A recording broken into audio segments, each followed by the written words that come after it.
Imagine sailing into the unknown seas, believing in monstrous creatures lurking beneath the waves, ghostly ships vanishing into the mist, or hidden treasures buried on lonely islands.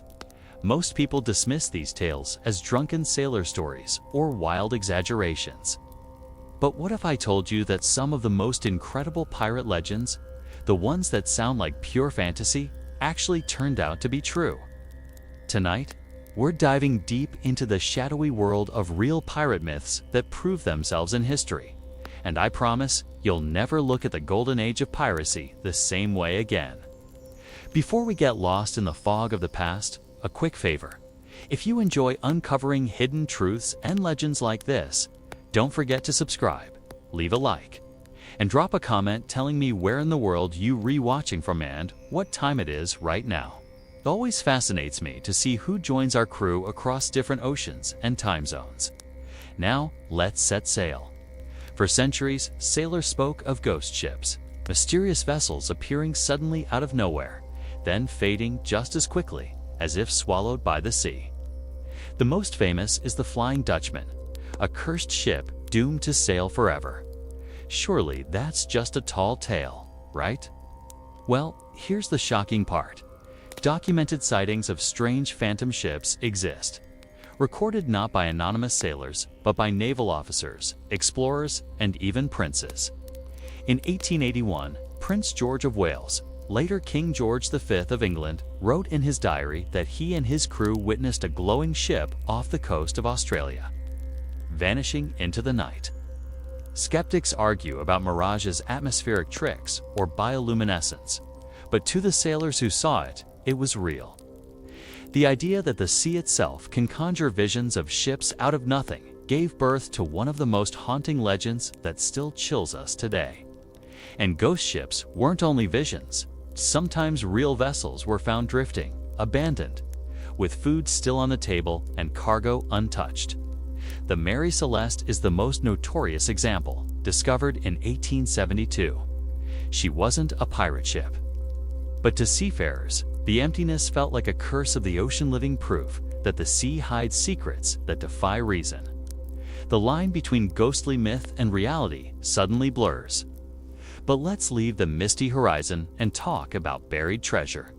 How many times have you heard that pirates dug holes in secret islands, buried their loot, and left cryptic maps behind? Historians often roll their eyes and say, that's pure fantasy. Invented by novels like Robert Louis Stevenson's Treasure Island.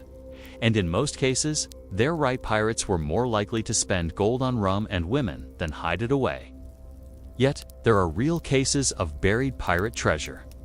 Captain William Kidd, one of the most infamous pirates in history, actually did bury treasure on Gardiner's Island, off the coast of New York. He hoped to use it as leverage when captured, bargaining for his freedom. The cache was found and documented by authorities in 1699, proving once and for all that at least one pirate really did bury treasure. To this day, hunters still scour the Caribbean, Madagascar, and even coastal America, convinced more caches wait under the sand. And sometimes they're right. In 2015, explorers off the coast of Madagascar claimed to have discovered a silver bar weighing over 50 kilograms, believed to be part of Captain Kidd's lost treasure. But treasure is only the beginning. Another legend often dismissed as exaggeration is the pirate code. We imagine lawless, chaotic men ruled only by greed and violence.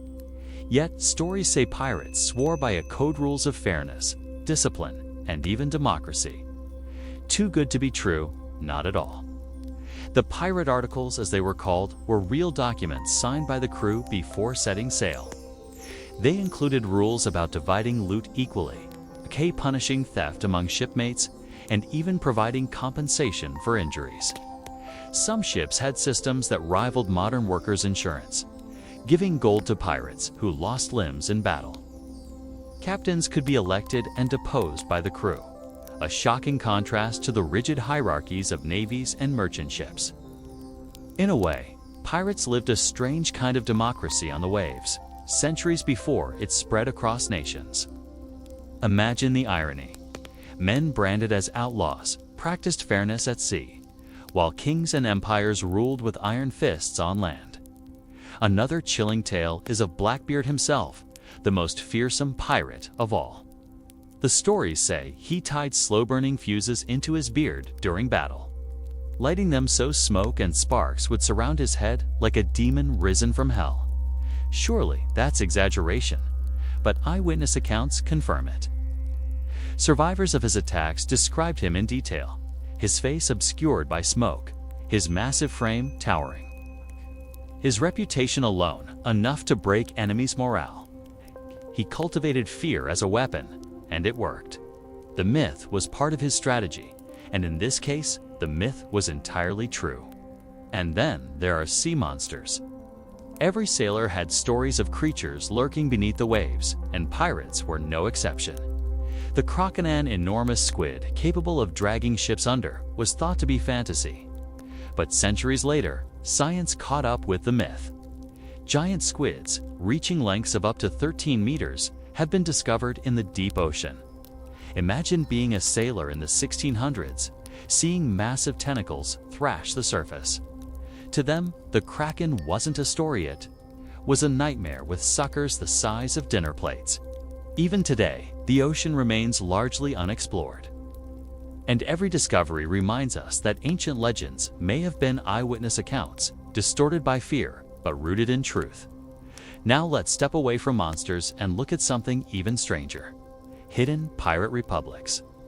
There's a tale of Libertalia, a secret pirate colony supposedly founded in Madagascar, where ex-slaves, deserters, and pirates built a utopian society free of kings, nations, and oppression.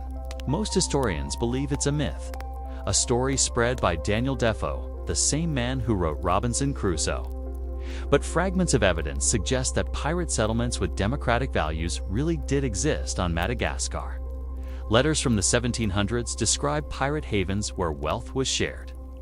Leaders were elected, and people of different races lived together. Was Libertalia completely real? Maybe not. But the idea that pirates created their own mighty nations outside the control of empires is far from fiction. And the legend itself inspired revolutions and radical thinkers for centuries afterward.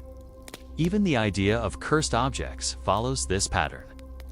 Pirates were said to guard magical items, talismans that brought bad luck if stolen. Superstition ran deep at sea, where death was only ever a storm or a cannonball away. Archaeologists have actually uncovered artifacts on shipwrecks marked with strange carvings, protective symbols meant to ward off evil. Were they magic? No. But to sailors, they held real power because belief itself shapes courage or fear. If you thought an enemy's flag carried a curse, would you fight them the same way? These psychological weapons turned myths into something real. And what about women pirates? For years, people thought the idea of female captains was just romantic invention, but history proves otherwise.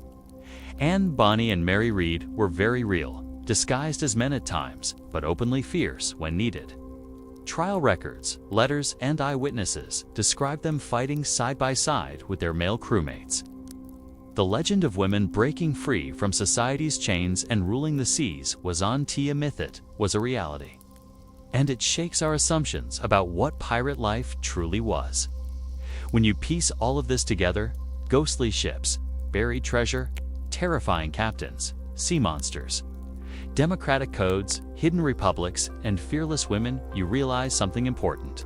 Legends don't just appear out of thin air. They grow from seeds of truth, twisted and amplified until they sound impossible. But when we dig deeper, we find that the impossible was sometimes more real than the history books dare admit. Why does this matter? Because legends tell us more than dates and battles. They reveal the fears, hopes, and dreams of the people who lived them. They remind us that truth often hides in the shadows of stories, waiting for us to look closer. And when we do, we see that the golden age of piracy wasn't just about theft and violence. It was about imagination, belief, and the blurred line between fact and myth. So the next time you hear about a ghost ship, a kraken, or a buried treasure, don't dismiss it too quickly. History has proven again and again that behind every great legend, there's a fragment of truth waiting to be uncovered. And maybe, just maybe, the ocean still holds secrets we haven't yet found. If you enjoyed this journey into the legends that turned out to be true, make sure to subscribe for more hidden histories and forgotten tales.